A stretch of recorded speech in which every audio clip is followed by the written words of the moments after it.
pencils. Well, I mean, because we've always Becky do and you I know why? Becky and I have always had kids in both schools. Yeah. And it used to be that Bella would start her class, and it's like, you need to bring this much paper and notepads and crayons and colored pencils and regular pencils and scissors and glue sticks and all this bullshit. And then Quentin would go to his school, and they're like, just make sure you have a pencil. We provide everything you need. Well, it's more because Buchanan's like the pothead capital of Southwest Michigan. And they're like, just bring a pencil, bro. That's all you need, man. Listen, I can't believe you're going to argue Buchanan schools over Bridgman schools to me. You just need a pencil, bro. No. We got you. Buchanan is noteworthy, as a matter of fact. For weed. Not for weed. For weed. It is noteworthy because it is literally the nicest place in America. That's bullshit. Horse shit. I enjoy gotta go off mic to shout something. Oh, you're going to go off Reader's Digest? You know why? That's because you read that still. Only people 78 read that. I can make an article too. Oh, he's just not listening. I thought he was like freezing you out, but it's because it's the nicest place in Michigan, nicest place in America.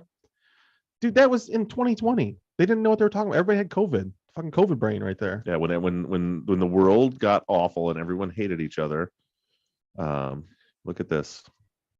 Let me just do a little quick. No one cares here. No one cares. Hi guys, thank you for the birthday wishes. I really appreciate that. God damn it, put this away so I can see people wishing me happy birthday. He's going. It's still over there. Just wanted you to see this, Janet. The place that he's referring to is the town I live in my hometown.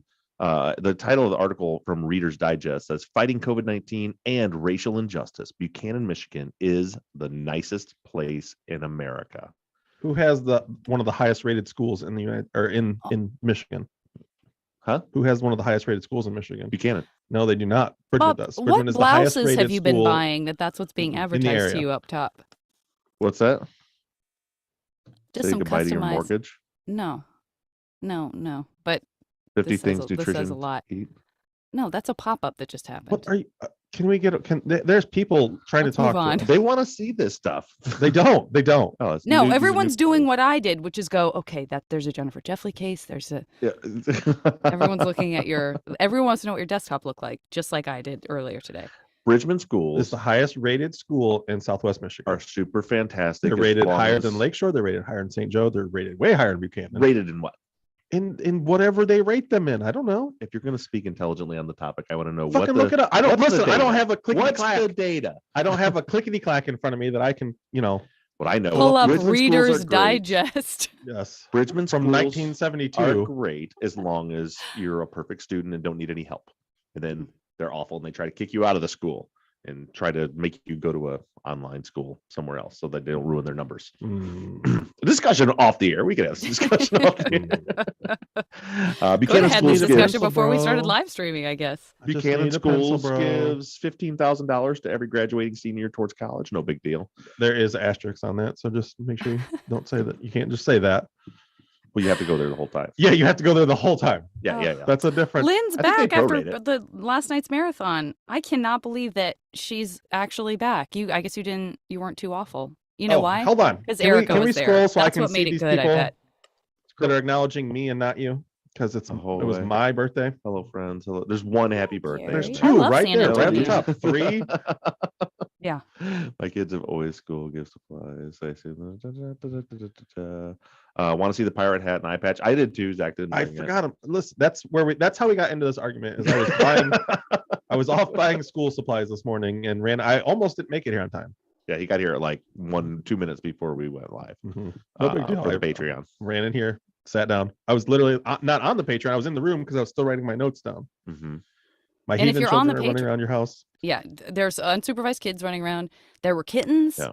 So if you've been thinking about joining a Patreon and you like tiny kittens, there was a heavy kitten feature going on Patreon earlier. There's 40 minutes of Real 2 cute. kittens in the room. Yeah, with Yes. us.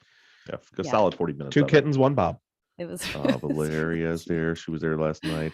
Thank Okay, you, I guess we can everybody. get started. No, Valeria. I hope get you got some. Thank you for the birthday wishes. I appreciate all of you. Thank you. Sorry, I don't have my hat.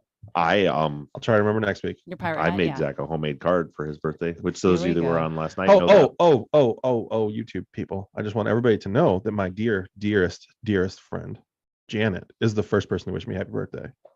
It's a time zone thing. It's she doesn't get credit for that. She's Again, he tried to explain something that only made him look worse. Nick, thanks, Nick. Nick said last night was awesome. I think the lives of Patreon, so we know. Send the link to these lives on Patreon. The Patreon comes out like the pre-show comes out on Friday. It's you're Right. not watching it live in the moment. So I think they're saying that we should like make a post on Patreon that this is live when it's live. But yeah. Oh, got it. Listen. I love you. What's your name? Who said that? He'll just make something up. Gigi, I love you. Listen, this is all you got to do. Every Wednesday at 12 Eastern time. Every single Wednesday at 12 Eastern time. It's almost always. We'll announce if it's different. Except for when it's not.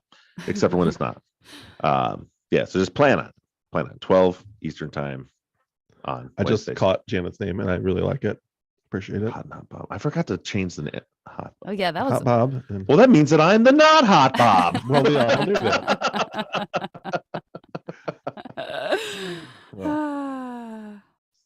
Bragging about Bridgman schools. Got More me like all 1206. fired up. Oh no. Touche, Nick. Touche. It's true. Touche. That's because Janet had to pee. That's legitimately because Janet had to pee right when it was time. And she takes 7 minutes to pee. We're not. You know what? I'm not going to talk about this, but yeah, no. He's not going to talk about this, but I do pee faster than Bob, and he thinks it's 100%. Wash my 100%. hands. which is 100%. not She true. doesn't wash her hands. Of course, I wash my hands. I don't know if she leaves the room. I think she just steps off camera and just lets it loose. Zach, She has a that's not making me 5-gallon look bucket. better. Repeat, that is The not making me 5-gallon look bucket better, No, buddy. no. Off camera. She goes way further. way Stop further taking than my Bob. side. Don't take my side. Take Bob's side. Help him. All right, here we go. We're coming back in. All right. One thing that Zach did not mention in the intro is, yes, we had a bonus episode, which was Nick's 2015 interview that dropped on Tuesday, but also on Wednesday afternoon, another bonus episode dropped that is Nick's 2016 interview with police. So if you're watching this live on the YouTube live today at 5 p.m. Eastern time, that will drop. So you'll have that extra interview there too. So by the time you're listening to this follow-up, there are 2 bonus episodes. There's nothing really new there. I just wanted to. You heard me talking with Nick a little bit about like memory issues and some inconsistencies, and he said, it's like, well, the first time he got interviewed, he hadn't thought about the case in 10 years, and they kind of jarred his memory. And then he did this follow-up interview. But I wanted you guys to, for full disclosure and transparency, I wanted you guys to hear all of that. So anybody that wants to do that, those bonus episodes are up there. Janet, what do you think about Nick Crumb's interview on Sunday? I mean, I thought it was great. I really enjoyed getting to listen to both interviews. Yes, there were some discrepancies, and I think we have questions about those, and we'll talk about them. There was a lot of great information in there, but if for no other reason, to sort of hear what it's like when memories shift over time and ways in which investigators can sort of try to lead you to something without giving you all the information up front. Like all of that I thought was really interesting. And it was really interesting, frankly, if you think maybe you don't care about listening to the 2015, I would say listen to it because it's very interesting to hear a totally different style of having a casual conversation with someone years later. Like the guy that is investigating it in 2015 is like nice to almost a fault. Like he's so nice. I don't know. I'm just always interested in like how do different people approach things and like, what's their style and. And I think it was a detective. It was Harvey, I think was the cop that was talking to him in 2015 in the bonus. And I liked his style. I like, because when he was trying to get information about the Austin Alba incident at the mall, he's careful not to give him, he's like, did you ever have any interaction? First it was, did Jacob have a roommate? Yeah. Do you remember anything about his roommate? Seeing if he offers anything up. And then he's like, is there anything, did you ever have anything happen at a mall? And he's like, I don't know. Is there something at a mall where maybe somebody said, and then you can almost feel when Nick's like, oh, like that we've all been trigger. there. We've all been there. Yeah. Where I totally have had that feeling where I go, oh, Oh, shoot. Yes. Wait Yeah. a minute. Like, totally forgot about that. I've so been that person. Yep. And that was it was it was neat to listen to. But it was and for me, like it had, validity to that particular story too, because you could tell, like Nick was like in that interview, he's not gonna offer up anything that he doesn't know or remember. He's very clear to say, I don't remember, I don't know, I don't. Yeah. And then when he says that, but even then he still didn't remember right offhand who it was, but he's like, I remember that. Yes, I do remember that happening. And then you'll hear in the 2016 interview, by then I think he had talked to some people, he thought about it and really put some time to commit it to, and then he had more names and stuff like that. Hmm. I want to go over a few things as far as inconsistencies before we get to But the what questions. about what I want Zach to see, thought? and I would say, but I also, that's why my hand was up like this, because I was going to say, but I want to hear what Zach thinks about the interview first, is what I was about to say. Okay. So Happy birthday, Zach. thank you guys. I appreciate you guys. So first and foremost, obviously Nick is listening to this. So anything I'm about to say, I'm not throwing any shade towards Nick. I'm just talking. Yeah. Just so this is very aware. This is what I do. How much weight do you think we can actually put into this? Because, I know listening to this that we have a lot of time pass. I also know that, as you said in the episode, there's 2 episodes of interviews where he did relay some information that we got to hear before he was interviewed. So that's nice to know. Uh-huh. But I also know he's a listener. So he's been listening previously. So some of the things he was relaying to us in this current interview are things that have been out there. And I know there was some times where he put timestamps on there where I know that he doesn't know the time. Right. He knows the time because we put it out there. Yeah. Great point. And he was Great actually, if you points. listen, he was pretty clear about like at the phone calls. Mm-hmm. Yeah. I think he said, like, I listened to your episode and about the phone records, and I called at this time and this time. Mhm. Yeah. And maybe it wasn't clear enough, but he definitely wasn't claiming to like remember making those And I calls. truly didn't feel like he was, but Mhm. also I just, it's things like this that I know that I'm like, I know he's listening, so that I know that he is possibly putting things in his memory that maybe aren't there. Yeah. Mhm. Or whatever it is. I'm not 100% sure. Yeah. So as I mentioned, one thing to point out is when I recorded that interview, neither Bo Nash or Alex Foulon's interviews had aired yet. So he had not heard those. So he hadn't heard Alex tell the story about the incident at the mall. And we do have a record of him sharing that back in 2015 or 2016 with police, and kind of sort of confirming in 2015. I did talk to Nick. I want to point out, because I called him. I was like, hey man, I went through like the police files and some records, and there's definitely some inconsistencies. I just want to chat with you about them because I know people are going to want to know about them on the follow-up. And he said, yeah, they got a phone with me, and he's like, yeah man, I saw people posting about that stuff, but I'm in Facebook jail right now and I can't comment. So if you're wondering why Nick hasn't responded to your questions, it's because he's in Facebook jail, and Facebook right now won't let him comment. Why? I didn't ask. Didn't seem like it was any of my business. Why He's he like, was in I actually stole a remote control virtually through Facebook. Yeah, My right. mom's gonna be pissed, but so I'm in Facebook Yeah. jail.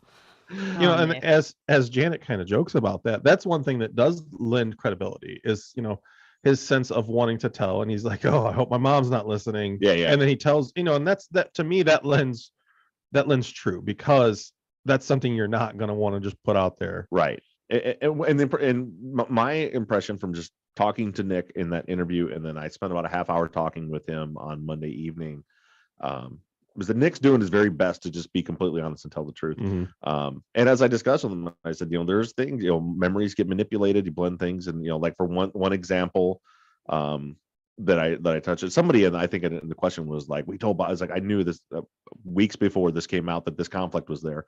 That in the time cards, he says that on Monday morning the police came to Circuit City, and Right. they were there first thing. And my first thought was, why That would doesn't they? make sense. How would they know to go there right away? Yeah. Looking at the time cards, Nick was working all day on Monday. Bo was not, which makes sense because Bo says he went up to the crime scene with Javier that morning. Mhm. When I mentioned that to Nick, he's like, I must be thinking of another day then. We also know that for sure some of them went up there multiple times. Like I say for sure. Anecdotally, from what we've heard, it sounds like Javi went up there multiple times that week. Different Right. people were sort of going up at different times. So, And and so I'm this sure is there kind was a of lot of activity going on multiple days. It was a huge crime scene, very confusing, very complex. Like, I'm sure there were things happening for quite some time. Maybe I'm wrong, Bob, but I would imagine that there was still like a hum of activity going on beyond just the yeah, first there day. was, and that's kind of what we figured out because I said, well, I know you didn't go up there Monday, and he like, and I told him about the time. He's like, yeah, well, obviously not. And he's like, but I did. He said, I know I went up there, and I know when we went up there, we went on Alpine, but we couldn't go up the driveway, and there was still. He still remembers like a fire truck and police cars. I was like, well, that could have been, in my experience, especially with an arson, they'll like leave a so you have to get a consent to search and warrants and stuff. But there's case law, at least in Michigan, where fire department has the right to continue working and searching in the house until they leave the scene. Hmm. So a lot of times, like we'll even when we clear, we'll leave like one guy in a truck there on the scene. But it was not uncommon at all for there to be fire trucks still there. We know there were police still there. The fact that he said he was able to drive all the way up to the driveway but not go in it tells me it was probably Tuesday, because on Monday when they went up, it sounded like they were stopped down the road a ways and had to go up. So, but he's like, no, I remember going there, and I thought maybe Monday night, but he's like, he got off work at like 6. He's like, no, he said, I'm thinking about it in my head. I remember it was daylight. It was like middle of the day, morning, whenever, when we went. There were police cars, fire truck. There was still tape there. I didn't get out of the car and talk to anybody. So I'm thinking it's probably because on Tuesday, neither him or Bo were working. And then also the police coming to Circuit City, as you can see from the report I have on our website, that did happen. The police came to Circuit City and spoke with their boss. But even and then Tuesday spoke- seems way early for that. Why would they ever?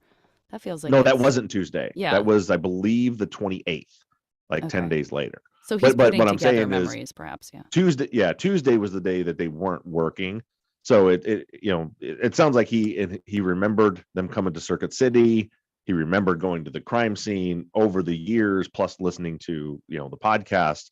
Yeah. He kind of blended those together, not intentionally, but it blended those together as kind of one incident, but they were two separate incidents. It seems from the reports. Yeah, I think a big Montana. memory- Pointed out. Did he say he himself saw body bags? Because that's definitely got to be a manufactured memory. Because there's no way he. No, was I up don't think there so. when that was happening. Oh, he didn't say that. Okay, I don't remember. I'd have to go back and listen. I don't remember him saying that. I think I remember him saying that Javier had said that he saw body bags. Yeah, I don't remember. So a memory that rings very true to me, and it's not one that you're necessarily making up, is the fact that it was interviewed, quickly after this, but we have no record of him being interviewed quickly after this.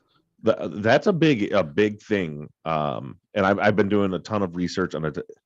This case is such a damn spider web, and it's so hard to, I'm running down all these, like this week's episode is able to there's an interview I want you guys to hear that I've set up, and then I'm just like trying to trace down, and there's little nuggets all over the place. But like, so when Jessica Henry was interviewed, who was another friend that was mentioned by Alex Foulon, LeClaire says in that interview, they were talking about Nick Crum, and he says, so if I talk to Nick again, what do you think he'll tell me? It's like, oh, so he did interview him. There's other indications throughout, and then there's some, like you'll hear in one of the interviews where like the 2016 interview or 2015, where Nick says, he's like, oh, I guess you guys just didn't want to talk to me back then, but I'll talk to you now. And so one of the things I asked him, I was like, how sure are you? So what's weird is every single interview in this case, there is a recording, a transcript, report. We don't necessarily have all of them, but I'll have the report that says there's a recording somewhere, Right. even if I don't have the recording. And at testimony at trial, Bodmer testified that they all have what he called a belt recorder, and I don't know exactly what that is, but he says we record everything. Anytime we're talking to anyone, we record it. But for some reason, in the report that's posted on the website, when they went to Circuit City, it just says we talked to Craig Bailey, their boss, we got their time card, we verified when they were working, and then it says Bo Nash and Nick Crum both provided alibi statements for Javier Garcia during the course of this investigation. Doesn't say that. Course of this investigation. Interesting. That report was written in January of 2007 about when he went to Circuit City on September 28th of 2006. So he's writing it months later, and he writes, they both provided alibi statements for Javier. Well, we've heard Bo Nash's interview. He said what he was doing that day, didn't say he was with Javier. Nick said, and I said, how sure are you that you gave a statement to police? Because it seems there's indications that you did, but it's not in there. And he said, I'm 1,000% positive. He said, they had me go to the substation. He told me where the substation was, where he went in, what it looked like. He went in. It was a very quick interview. They talked about what he did that night, and he left. And I said, is there any chance that you would have said you were with Javier? And he's like, absolutely not, because that was a memory. That was a discussion that came up over and over again with him and Bo during that time was, where the hell was Javier? They didn't know that Javier had said he was with them. Right. But they're like, where was Javier? Because they were supposed to see Javier that night and they didn't see him. And see, that's where I was leaning, where I was saying that this leans true to me, because you have all these blended memories that he's kind of giving us throughout time. Yeah. But they're spaced way out. Mhm. So I don't think there's no way he's blending a memory from 2007, 2006 with a memory from 2015. Right. Whereas some of these other memories from 2006 he's blending together, but they're all in the same time period. They're all within that same week. He's kind of forgetting what order they happened in, but I don't think you're going to forget when you're interviewed. Yeah. Or forget that you were interviewed. Yes. Yeah. And that it was back in that time. So he said, and I didn't get any feeling or indication that he was lying or making anything up.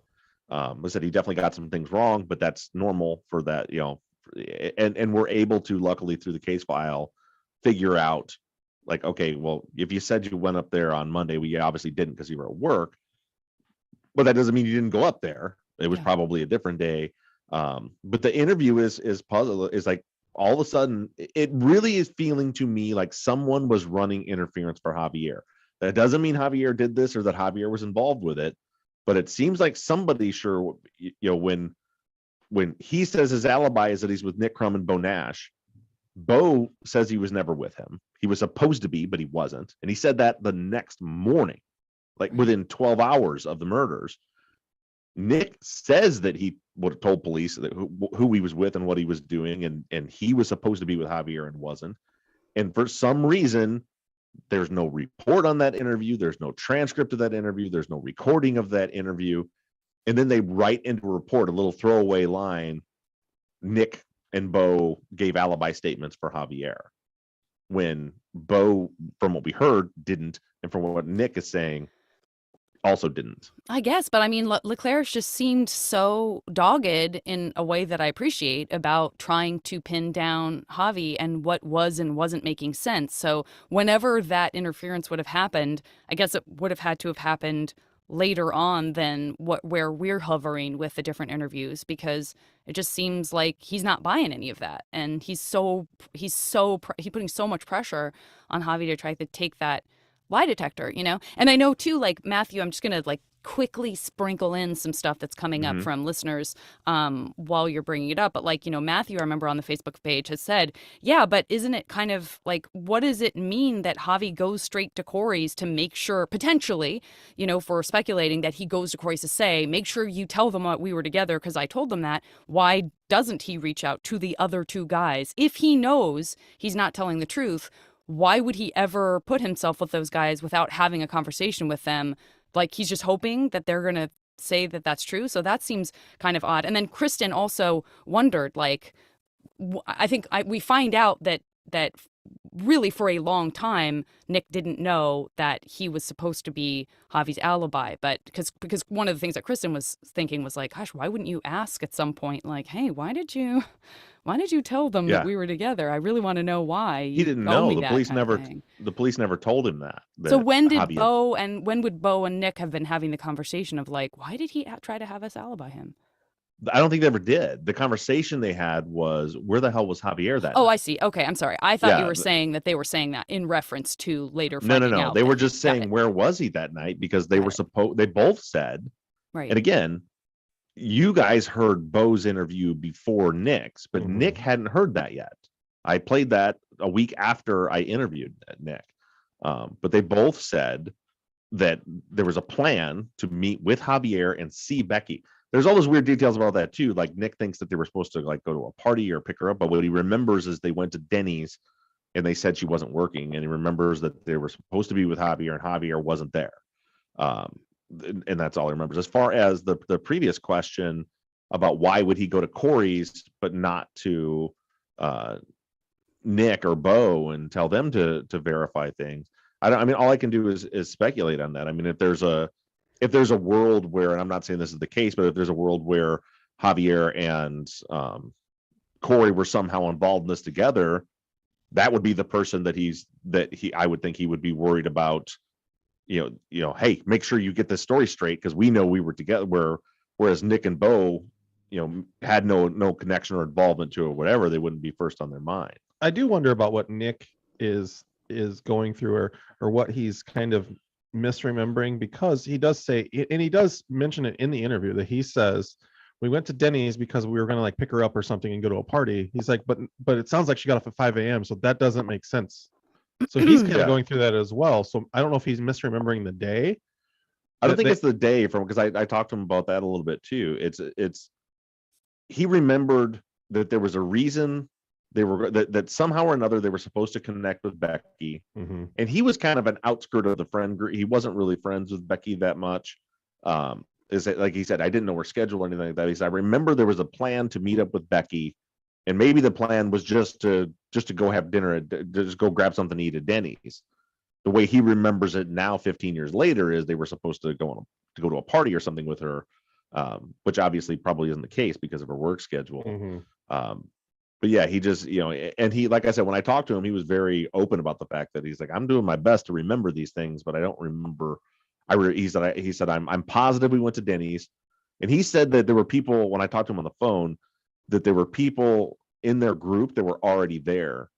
So it's like someone from Denny's. He said someone from Denny's didn't tell me that Becky didn't show up for work. When they walked in and met their other friends there, the friends told him like, oh, she's not here. She didn't show up for work. Right.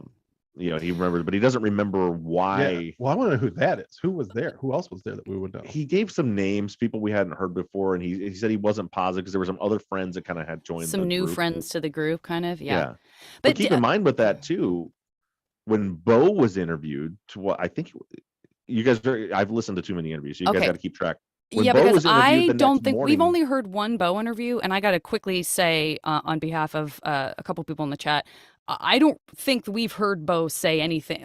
He made a vague statement about he was supposed to see Becky or go up there. I don't remember him saying anything about not being with Javi or anything about Denny's or anything like that. Like, I don't remember him saying the day after the murders that he didn't see Javi or that he was supposed to be with Javi and wasn't. No, so he didn't. So what he said, he didn't say I didn't see Javi. He wasn't asked that. If I remember correctly from that one, I'll have to go back to the transcript and see what he said. Tell us what you did last night. And he says that he and Nick Crum, and I believe that what's sticking in my mind, and I could have the wording wrong, was he said we were supposed to hook up with Becky or go up to Becky's last night, but for whatever reason that didn't happen. He doesn't say I wasn't with Javi. He just, when he says who he was with, Javi wasn't on the list of people he was with. Maybe not. Yeah, I thought I walked away from that interview thinking that he was kind of saying, I don't remember him placing himself with anyone. I just remember him saying, yeah, we were supposed to go up. And because he was talking about Javi before that, I actually thought he meant Javi and I were supposed to go up, and we didn't for some reason. But I didn't remember him saying, and by the way, and separately, I was with these other people. I don't remember that, but maybe I'll have to go back there and read, because I know I've read other interviews with him too. But that's the way I remember hearing it. Was he said that him and Nick after work hung out, doesn't mention anything about being with Corey, doesn't mention anything about being with Javier, and he says we were supposed to go see Becky with Javier, but for whatever reason that didn't happen. But it seems like he would say we actually went to Denny's. You'd think that he would be like, yeah, we even went to Denny's and she wasn't there. Like, that seems like a big detail to leave out, which I just looked down and saw Montana literally wrote verbatim what I just said. Yeah, about going to Denny's. That was an accidental quote, Montana. But agreed. Yeah, so I don't know if maybe Nick is misremembering going to Denny's, but the things that I find consistent about the two is both share who they were with, what they were doing that evening, and don't include being with Javier. The phone records, by the way, also indicate they weren't with Javier because he's still Correct. calling them throughout the night. So it's pretty clear they weren't together. And they both say there was a plan to see Becky with Javier that night that didn't happen. Right. I understand that. Yeah. But I agree but I do think that's odd that Bo wouldn't say we didn't. Yeah. And we even went to Denny's the next day. Also, like, is there, I mean, we keep talking about people getting their days mixed up. Javi, there was not a real conversation about exactly where he was and what he was doing that very first time that he was interviewed. And then isn't it like the 25th when he actually is in there to get all his ducks in a row? Yeah. Because isn't it possible that he genuinely thought he was thinking, like, he conflated his memories and he genuinely thought I did all of those things and then I went and met up with those guys, and he just is conflating like the second half of his night with a different night, and that's why he guilelessly is like, check with those guys, I was definitely with them, and he's just wrong. And so he doesn't have to, he's not trying to like clean anything up. He just genuinely is like, no, I did these things, and you can ask them. We went to a neighborhood, we smoked out, like Nick said, that is something we did. So maybe he, I mean, what he did do that he's forgotten and replaced with that memory, I don't know. But I keep thinking like, well, maybe the reason his alibi doesn't line up, but he didn't ask anyone to lie for him except maybe Corey, is that he genuinely didn't think he was lying. That is, I won't, because that's 100% possible that Javier is just misremembering what night or what, that what he talked about maybe did happen a different night, and maybe he's misremembered. That's very possible. I'm only talking about based on what he said happened compared to what the phone records and the statements of these other people say happened. And the thing that is disturbing to me again is, I've already had issue with the Javier's attempts to contact Becky is very inconsistent with every other night. So I find that weird. Didn't get it in the morning calling Claire instead of Becky. There was also some weird things in there for me. And then when they throw that in with two people saying we were supposed to go see Becky with Javier that night, but we didn't. Those are the things that just have my hackles up for anything. It's just like, well, that sure seems like maybe Javier knew something was going on. Right. It could also be as simple as Javier and Becky had, another alternate scenario that I want to give, just to know that I'm thinking of all different angles. Another alternate scenario could be Javier and Becky had a fight in that conversation, and he was like pissed at her and was like, and that's why he wasn't talking to her that night, because he's like, well, forget her, I'm mad at her, so I'm not going to talk to her. And then that maybe that could also play into why he then feels so guilty and is doing the what I feel like is him over explaining and overselling that's a whole nother scenario that's entirely possible. And it doesn't even take a fight for that. I remember like maybe last follow-up or the follow-up before, we talked about the idea of him just being jealous and being like, I don't want to hear about it, I don't want to know about it. Like, I've tried the thing where I stay close and I hear every single detail, and that's not working for me, and now it's Robert we're dealing with, and that's her first true love. I don't want to know. I'm at the point where I actually, to protect my feelings, don't want to hear this, because I've been obsessive. I'm saying, again, speculating that he maybe was like, maybe I'm approaching this wrong, maybe I need to be the guy who doesn't give a shit, maybe I need to be Ducky the second half of Pretty in Pink, and I'm like, no, I'm actually, you know what, I got back down, I got service again, I ain't calling you again, I'm actually gonna call Corey, like, or I'm gonna call Jacob or whatever, because I have my own life, thank you very much. And then he would still feel super guilty, and it wouldn't even be that he was concealing a fight, it could just be that he, in his mind, he froze her out, however he perceives that to be in his heart, and then because he did that, he had no, he felt completely separated from her when the worst thing possible was happening to her, which would fuck you up forever, in my opinion. Yeah, for sure. And that is absolutely a possibility that's on the table that I'm considering too. I just know something's not right. I don't think Javier is being honest. I think now we've got some proof that he wasn't being honest. The reason for that could be something completely innocuous, like what you just described. Or it could be that he has some knowledge or connection to whatever happened to Becky. I don't know, but either one of those, in my mind, either of those are equal possibilities. Right. And the problem is that we have other stuff that starts layering up, like knowing that there's this talk of, wait a minute, his mom was this and his dad was this, and is there a conflict of interest? And so things start kind of piling up on top of each other. And it could be best laid plans like, oh, we're going to really protect our kid because he really had nothing to do with this. And instead, you end up putting a spotlight on yourself, basically going, well, why do you care so much? And why are you so involved if he has nothing to hide? And so then that makes all of our hackles continue to be up no matter what, Right. For sure. Can we, before we actually officially launch into our listener questions, I do have a very, very important, yet very unrelated listener question that came in via Twitter. I just want to make sure I get this out there in case we lose some people because they have to go for work or whatever. Kristen C. says, I'm not on Facebook, but I have an extremely important follow-up question. Will Zach be at Obsess Fest with Bob? As far as I know, I will be there for one night for sure. That's the most tame response in the affirmative I've ever heard. So you saw me throw it to him, waiting for the exciting. Yeah. So I will not be in attendance all weekend. I will be there for one evening. I will be there for a little while. I will not be in attendance for the entire weekend. So you have to catch me the night that I'm there. Yeah, and I didn't know that. I know you were working on that scheduling. Well, it depends on when this falls. Right. So what a lot of people don't know is Bob and I we have a thing we're doing where we're going to do a speaking engagement at CrimeCon, or you can put it in air quotes. Oh boy. Kelly, edit that part that I just said. CrimeCon. We have a speaking engagement at Obsess Fest. We're not really talking about what we're doing. If you're on the Patreon, you know what we're doing. But I will for sure be there that evening. If I can make it the rest of it, I will be there. My child actually has travel soccer in Indianapolis the same weekend. So I will be commuting back and forth from Indianapolis to Columbus to make this work. Yeah, we don't have details yet, and I'll share what it is because it's pretty interesting and unique.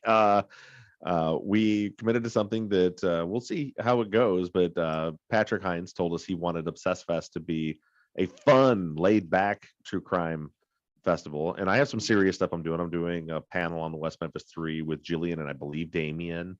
But Zach and I are also doing what is billed True Crime Comedy Hour with Bob Ruff featuring Zach Weaver. That is an hour of stand-up comedy about true crime. So we'll see how that goes. It'll be so we're going to take a quick 5-minute break while you all process that, and we'll be back with some... Right. Yeah. Should be interesting. Anybody that's on Patreon wouldn't be surprised by that. But, no, I'm looking forward to it, and I'm excited. Yeah. True. Okay. Well, hold on. Before we get going. Go in, buddy. And Kelly, take this part out. Do we have a bunch of questions about the trunk and that stuff? I don't know what the questions look like. We do. Okay, then we definitely do. All right, go ahead and start, Kelly. Pretend I didn't ask that. Yeah, and they come up pretty early in this. Okay, so this is kind of a general thing, and I know you love talking about the call log, so I'm just going to put it up front. I'm going to front load this because of things that people are saying in their interviews about certain times that they talk to people and so forth. There is a interest in seeing further back from just that afternoon of Sunday to see a master call log, to sort of start parsing like who was saying the true things about like their Friday, Saturday, and Sunday, for example. Yeah, and I'm working on what I want to do is get a full call log that goes from Thursday through Monday, and so I'm working on doing that. So that's coming, so we can start to nail down more of that stuff. Great. Okay, so Sarah has a quick question about the whole scenario of the Austin shotgun story, which is, would recent shotgun purchases be searchable in a police database if they had heard that story and wanted to check in on it or anything like that? I don't know in California, and this has changed just recently, but it used to be long guns, especially if you bought them secondhand, didn't have to be registered. Like if Zach had a shotgun he wanted to sell me, I could just give him cash and then give me the gun. Correct. Whereas a pistol, you have to go through purchase permits through the county and stuff like that. So, but that's in Michigan. I don't know about in California how that would have worked. Okay. I want to just address this because I know you answered it on the Facebook page, but for those who didn't see or wouldn't know and are wondering, if you happen to ask Nick if he knew what color Nick Corline's truck bed was. I did, and he's like, man, I don't know. This is what he said. He said, in my memory, it was Corey Donovan that had a red truck, and I do remember being a red truck with a different color bed. He said, but then I listened and I heard that Corey said he had a tan truck, and he's like, I can't imagine, the police would. He sounded like the truck was there, like they saw it. So he's like, so I don't trust my memory on that at all. He said, I always in my mind thought that Corey Donovan had a red truck. So I certainly couldn't be precise to tell you what color the bed was in Nick Corline's truck, because I thought it was someone else's altogether. Good. I can appreciate that. I appreciate his honesty. Janaya also was wondering if you walked away with any sense of, or if we would think about asking the relationship between Nick Corline and Javi in terms of their closeness, and that's just because of the conversations and speculation about that little red truck and about timing and who would be where the night of the murders. Yeah, I don't know. I mean, it just sounds like Javi mentions him as being a close friend. He's certainly part of the friend group. I don't know much more other than that. Okay. Nick I had a little moment of yikes, and this is a lot of Nicks that we're talking about all at once here, but Nick B, who I know is also here in the chat. Hi, Nick B.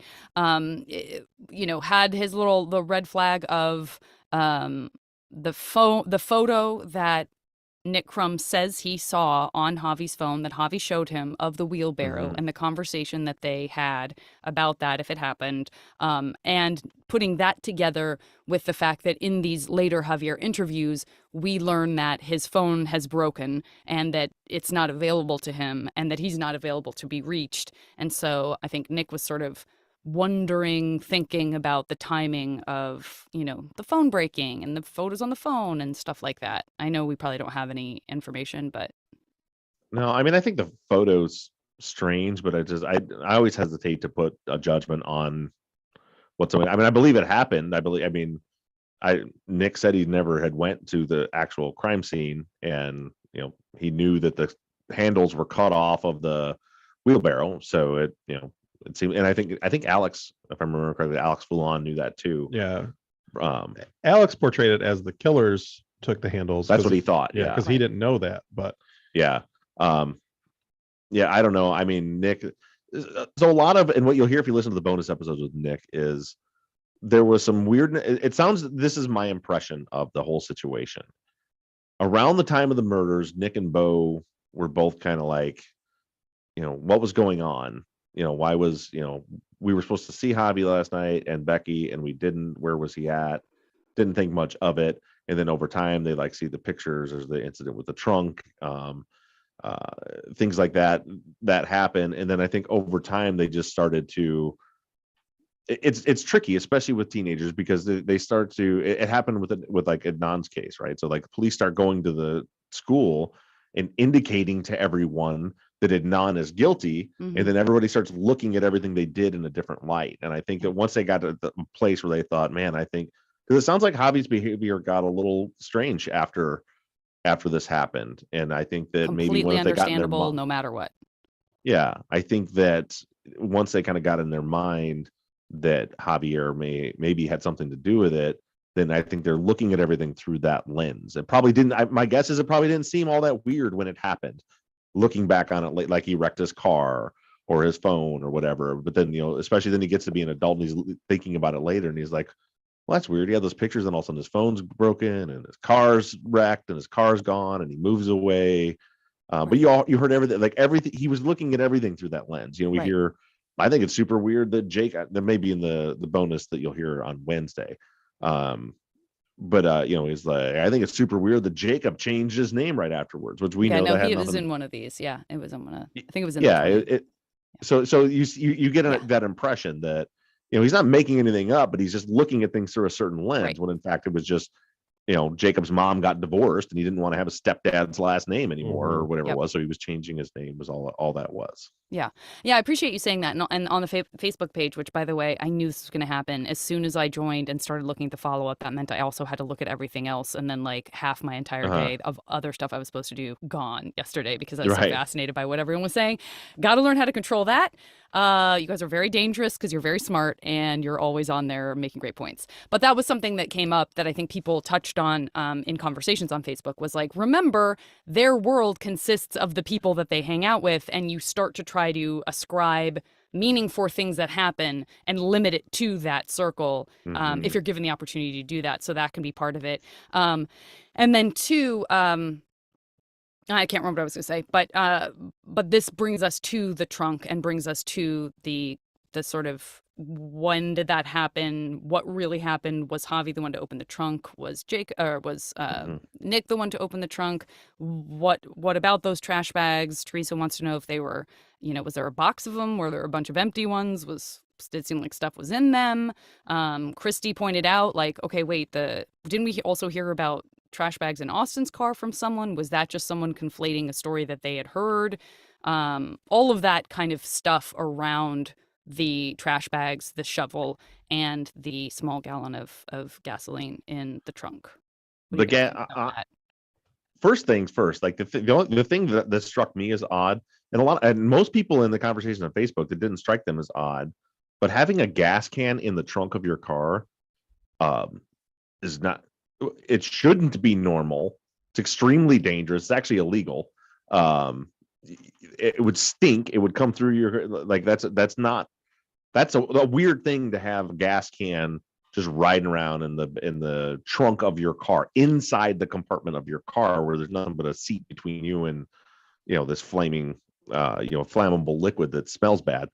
See, I didn't take it that way. I mean, I understand what you're saying about that. It's actually, Maddox is the one. My 11-year-old's the one that brought it up. He's like, maybe his car's not good with gas, Dad. Yeah, and people carry gas cans around. I don't think it's definitely, yeah, even in the Facebook. And especially like with his dad being in law enforcement, maybe his dad is trying to be the good guy that's trying to be like that. Say, hey, buddy, maybe keep a gas can in your car if you run out. It sounded like Nick said that his Intrepid was kind of a piece of crap. Maybe there's a lot going on there just because he has a gas can in his car. And this is an embarrassing story. I ran out of gas a few years ago going down the road, and a guy pulled up and totally had a gas can that had gas in it in his car. He's like, hey, you good? And I'm like, actually, I ran out of gas. He's like, oh, I got some. You need some? Yeah. So that's what I meant by it. It should be. So, and that's the firefighter in me coming out. Like to have a gas can in a vehicle, it's supposed to be like metal, have one of the spring-loaded lids that seal it tight. Especially having an empty gas can in the car wouldn't be super weird, I would think. Like in a truck, like in the bed of a truck or something, but like inside of it. So that struck me as odd. But I don't know. Yeah, there's definitely, you're going to hear more about stuff in trunk in Austin's car coming up this weekend. I don't know. Nick's versions of the stories that he tells through his old interviews and with me, there's some subtle differences there. And then we hear like another incident with Austin, also very similar. So I don't know, but he seems to have very visual memories of like what he saw in the car. And so I don't know what to think about it. I don't know if like, and Nick, who will be listening to this, I'm sure, like people think this doesn't happen, but it can happen. You can literally hear a story about something, and over the years, you think you saw it, and that same thing could be going the other way, or there could be two separate incidents. Yeah. I don't know, but but the thing is, if not, I don't think it's something we should. That issue is something we should spend too much time focusing on anyway, because as Zach mentioned, there are a million innocuous reasons why you might have a gas can in a shovel. There's no evidence a shovel was used in the crime, but if a shovel that was my next question was, we have these very unusual items that we're saying is in this trunk, that he spies in this trunk, that we see the gas can, we see a shovel, we see these black bags, but none of that, I mean, besides the gas can, the shovel and the black bags weren't used in the crime that we are aware of, or weren't that we assume would be used in the crime. So what, I mean, they are weird items, but that doesn't really link them to so like devil's advocate, you could think of scenarios, right? So like a lot of people have thrown around the idea of, and I've considered it myself, that the murders happened at 8 o'clock, and then somebody went back up there an hour later to try to dispose of things. I could see somebody being like, "Oh, let's grab like trash bags and shovels, and we're gonna," and then they got out there and they're like, "Fuck this, we can't. This ground's too hard. We can't bury them. Let's burn them instead." And they had the gas cans and lit them on fire. That all. There are possibilities why somebody may have thought to bring a shovel and didn't use the shovel. The trash bags could be, we're still missing Becky's shoe. If that's not the photo that I saw inside the house, if that's not what that is, where they could have like gathered some evidence, cell phone, they're thrown in the bag. I don't know. There's reasons for it, but there's certainly not enough. Hearing someone say a week later, I saw a gas can and a shovel in someone's car is not enough for me to think, well, that person's a suspect. I mean, I don't even think we know it was a week later, by the way. As long as we're throwing things out there, like it could have felt like it was a week later, but it was really like 6 very months good later. point. I mean, I don't know. Yeah. Also, people on Facebook said a lot of people use some to all of those materials for bonfires. So if people were real into building bonfires, and it sounds like they were, that they're I'm so sorry I didn't because this was not on the follow-up. This was like a separate conversation that I fell into. But that they were like, I would use, these are the three things that I would use for a bonfire: plastic bags, like there was a reason behind that as well. I also think this is just a side tangent off of what you just said, but I don't know, but again, because of the people we are talking about being involved, or specifically Javi, the idea that something would happen and that he would go all the way home and still have the moxie to drive back up to a crime scene with bodies. Talk about risk. I mean, Clemente, I feel like if he were here, he would be like, you are taking a huge risk going back to a quiet area an hour later, like leaving the scene and then coming back to it, to me, which I don't think we've ever really talked about, seems very, very dangerous, and like something very few people would have the nerve to do for that reason. Yeah. And for the emotional reason of it, like the trauma of it, Yeah. And I want to be clear, right? We're looking and we're getting all this information. I still personally have not seen anything that would indicate to me that Javier was involved in these crimes. Right. I will say, I'm suspicious that he may know what happened, but I have not seen nothing I've seen so far makes me think that Javier was part of the murders or was part of the concealment of the crime scene with fire or any of that. I think that if Javier has any involvement, just from what I'm seeing so far right now, I think that if he had any involvement, that involvement would just be that he knows who did it. Right. That's a whole other thing to try to wrap my head around, and wondering what that would look like, and how that almost feels like it needs its own episode. But I just wanted to acknowledge Kathleen in the chat. Don't worry, you're asking about the other piece of Nick interview where he talks about Javi totaling his car. Lots of questions about that on Facebook as well. Chris W. wants to know, would you be charged with anything if it's just you and your car and you hit a tree? Nick B. wants to know, would there be a report even if he wasn't charged with anything? Just what confirmation, if any, will we ever get on that? Possibly none. We won't get any. We won't get any, because if there was a report, they only have to hang on to those records for a few years. They would be gone. And Riverside is not particularly great about sharing any information, so it would be a fight to get a hold of it. And there's a possibility if it was a kind of a beater car like Nick described that didn't have full coverage insurance on it, and it was just a single, like he hit a tree, they could just as easily say, oh shit, the car's totaled, call a tow truck, and never make an insurance claim or a police report or anything like that. So unfortunately, we don't have any other confirmation of that, other than if we can I'm hoping to talk to some more people that knew the group that might be able to confirm. But again, I can't. That's another one of those things where it's like, I see why Nick, looking through it with the lens he was looking through it, in hindsight, like, oh, that seems very suspicious. But to me, it's could mean something, could mean nothing, probably nothing. I can't imagine. You talk about moxie is the word you use, but it was like that's pretty gutsy to be like, I'm going to crash my car with me in it. People are terrified. Like, Yeah. For Yeah, sure. I don't think that's the case. Well, and two, like I've been in very, very few car accidents that were my fault. I've been in 2 small car accidents that were my fault. Both times I was at like the most fragile, most like someone had recently passed, like truly, someone had recently passed away. Like I wasn't paying Mhm. attention because my brain was in a fog Right. and I rear-ended someone. And you know what I mean? So like if ever there's a time that it would make sense to get into an accident, it would be when you are super stressed out or super emotional or, you know, going through something. Um, Yeah. uh, little, you know, in terms of talking about grief behavior and stuff and wanting to give a lot of credit and possibility of all the different ways that people behave when they're grieving, including having a photo like that or going up to the location and talking to Hmm. Becky and stuff like that, going up to the lake.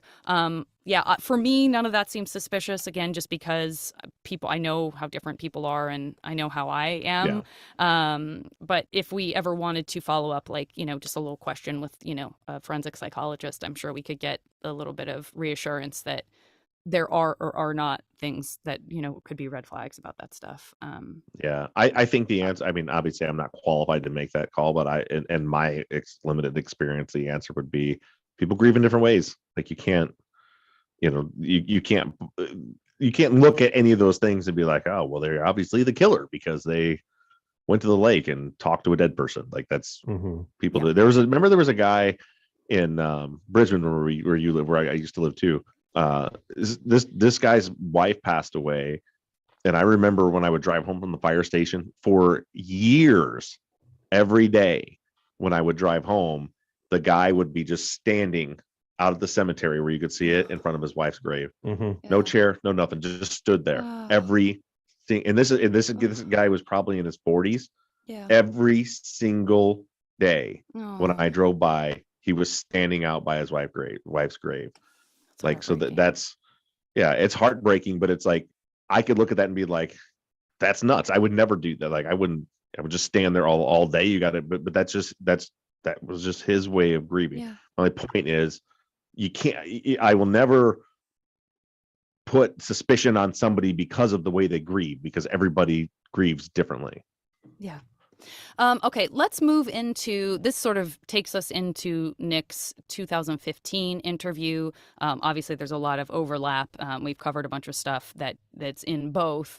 But I think people really want to talk a little bit about Bonnie gathering a group of friends together to talk about stuff, and then, you know, potentially Javi not being there. Just people are, you know, that's a new piece of information and people are taking it a bunch of different ways. So what do you guys think? Like, Zach, what did you think about that? You know, it's one of those things like I have a hard time knowing if I should believe that it's true or not. That's kind of where I fall. Like, do we believe that really happened, or do we believe that it was just something we think happened? I think it happened. I think, and partially that's because I'm pretty sure I read it somewhere else in another report. But it was not just people that, you know, Bonnie kind of gathered people together, but it I don't think it means anything. I mean, the fact that Javier is not out there, and again, that's the lens Nick was looking through. Like, it's weird. Why is he not out here when his mom's talking to us about, you know, about how we handle it? It sounds like a good mom to me. I mean, if we do believe it, I mean, like you said, it's a good mom protecting her child, trying to help her child through a rough time. well, not just her child, but it's the friends. I mean, my brother's best friend died in a car accident when he was 16, and all the kids ended up at my parents' house. And I remember, like, I was 10 years older than my brother, so I was like out there with them, talking to them about, you know, about what they were. You know, my big concern was like, you know, let's not let you. I know you guys. I hear you talking about drinking and smoking and doing all this stuff that like you guys need to be careful and keep your heads on straight. And so yeah, that if it happened, I have no reason to believe it didn't happen. I think that's just, you know, I don't think there's anything suspicious about it. I guess I should say. That being said, I can see again why someone who was looking, just like people were looking at Adnan, looking at somebody through a lens of suspicion, why all of a sudden it's like, well, why is she out? And I think he says, and I think we're talking about that was in one of the bonus episodes, so everybody might not have heard that where he told that story. Yeah, that's why I said we're at the 2015 interview now, which is the bonus episode. Yeah, which was out on Tuesday. But you know, he said, he's like, I don't know. All of a sudden, looking back on it, I was like, was she just trying to subconsciously get us to kind of, right, not throw Javier under the bus? But it doesn't sound like anybody. It didn't sound. I don't think anybody took it that way in the moment. And later on, once you get this, idea in your mind where you're looking at things through a suspicious lens, everything looks differently. Right.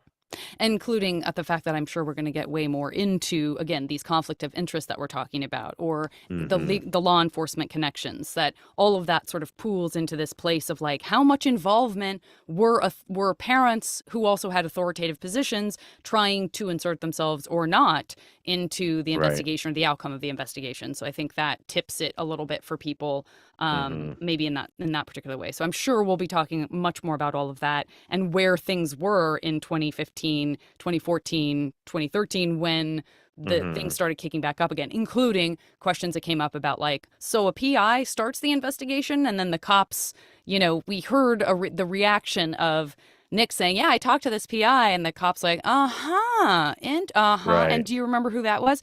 So I feel the tension of politics there, like without having any more real information, knowing we're going to get there. Yeah, there's a ton of, there's elections that go on. There's DAs that didn't like each other. There's, Javier Sr. didn't like people.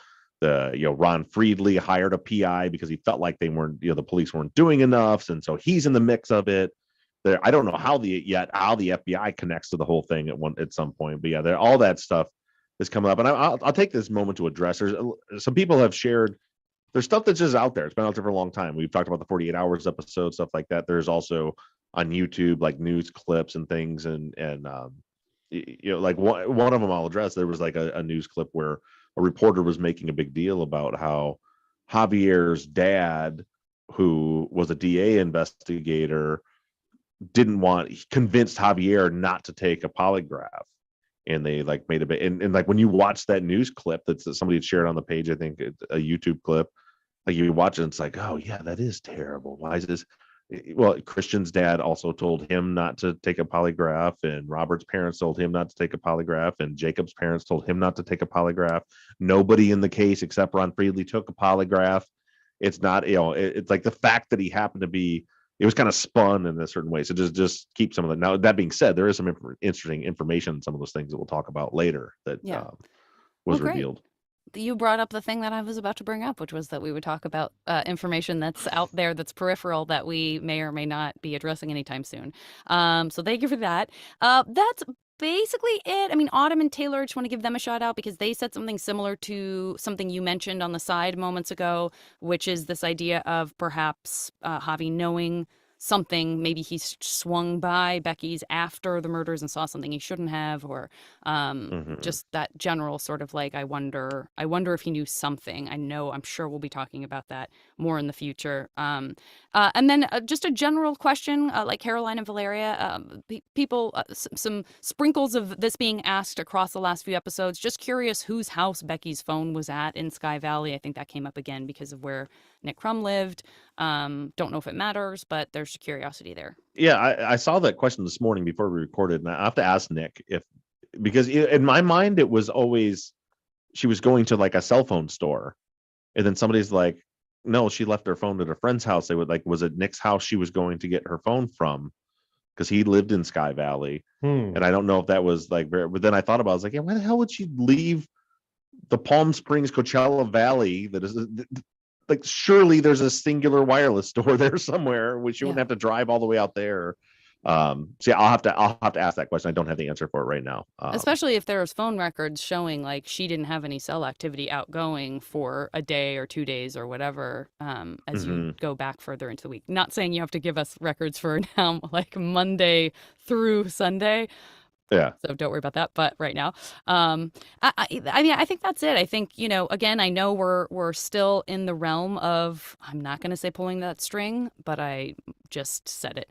Well, that's what I was just about to ask is, I know as as the voice of the listeners, as a listener myself, and I know a ton of listeners are wondering, like, where are we going next? Where do we go next from here? I've changed my analogy in this week's episode. I've decided it's no longer a string, because it's not so straight. It's a spider web now, and it's all going out in different directions. But that's literally how I feel about, like, I keep saying this, like, what was me, but it's a bitch trying to figure out, like, there's so many different angles. And so what I found, just to give you some heads up of some things, like, I have found there was a follow-up interview with Austin Alba. It wasn't done till 9 years later. Okay. And there was an interview with the person that he was supposedly with that night. There's a string of interviews that connected to that as far as alibi that I want to talk about. All right. But that was all this time later. And then there's we're going to go this Sunday is Jessica Henry, who was mentioned in Alex Foulon's episode. He mentioned Alex Foulon, mentioned Nick Crum and Jessica Henry as having information about Austin. And so we heard Nick. We're going to hear from Jessica this weekend. And this is one of those interviews where I listen to thinking, I just want to hear what she says about what her interactions with Austin were. But then we get way more into victimology, and we get she starts talking about a lot of things and adding more information about the relationship with Javier and Becky and all this stuff. So, and the other friend group and how other friends felt about Becky and all that. So that's what's coming up this Sunday. And then I think from there, we're going to go into the follow-up. But I'm trying to get to tying up all the loose ends with this friend group, and then move into the case against Robert and Christian, and get into like the forensics and stuff there. I just want to make sure we button up all these loose ends with this. The Austin one's going to be a little tricky. The sisters, we got to get in there too. We've got the sisters interviews. There's a whole line there. There's a lot. And that's what I mean by it's like this spider web, because there's not like a very clear, after this, I'll go here and then I'll go here and then I'll go here. It's like, okay, well here, but this leads back here and then back over there and it's connected back here. So we're good. As I said, I'm just going to keep throwing information at you. When I have time, I'll throw out bonus. If I think this is something you just want you to listen to, we don't need to talk too much about it. I'll throw it out as bonuses to try to keep things moving around. The Austin one, I'll do probably a full episode on that. Tricky part with that one is it's super crisp audio of him talking, and I really want you guys to hear what he's like. It's very interesting. Okay. Wherever he's at, there is music playing in the background that is also very crisp and very clean, very like 2015-y top.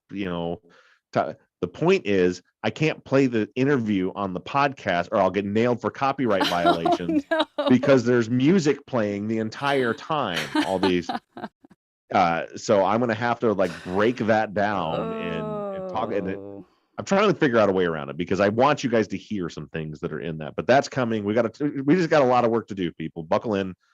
This week, Jessica Henry. I'm working on the phone record stuff. I've got some other listeners that are helping me with some other documentation. I think we're getting close to the end where we can kind of at least put a pin in this group for now and then move past it. I'm trying to get us there. So just keep listening, and there's more and more information. Yeah. And I have a master document of like general questions I see come through or that I have that sort of take us off away from these conversations and these very specific follow-ups that still run an hour and a half. So I'm not forgetting about those. I don't know what we're going to do with all of them, but guys, just so you know, like I really do try to, I have a file that's like, well, gonna snip that out and put it in that file of like, what about this thing we talked about, 6 weeks ago or whatever. So I'm trying, but my own spider web in the form of that document is very clunky. And I just remembered, I'm about to mess this up again because we are over an hour into this. And I just remember nobody mentioned in the questions the end of my interview with Nick, where he talks about the dirt road back to like that flat road place, wherever they went to have bonfires. I'm sure you heard that was that was perking my interest. So it was. So, and I said, so if you go to the Facebook fan page, I'll post it other places, the other social medias too. I took a screenshot of the aerial view of the whole neighborhood and asked him to show me where he was talking about. And he showed me where. So if you're looking at the neighborhood, if you go west on Alpine a little ways, Then there's like a dirt road, 2-track that goes way back up to the mountain range, and there's a big circle area. And he said that's where they would hang out and do the bonfire. And I was asking him, like, could you walk to Becky's from there? And he was like, it'd be a long walk. And it'd be close to 2 miles, which for me, for somebody that does that kind of thing, 2 mile wouldn't be that big of a deal. But that wasn't what I was really getting at. What I was getting at was the 2-track. And if you look at that map, the 2-track that show where you see where it goes back to it, not necessarily that they went all the way back to where they did the bonfires, but what I was getting at is that a place where someone could have parked their car away from the road where no one could see it, where they would be close then. And I think it is, I mean, there's spots where you could park and be your car could be concealed, and it's less than a half mile to cut straight over to the Friedley property where you could get back over to your car behind the houses and take off. I don't know if that's what happened, but it just caught my interest that it was like, within the weeks after the murder, they went back and, Nick Corline, who has the red truck, was taking us and leading us the way back to this 2-track, back to this remote place behind the crime scene. Just all something, I don't know that it means anything, but just something to be thinking about. And for those of you who are wondering, why was I pressing him on that? Because that was something that was I really think that the killers left on foot.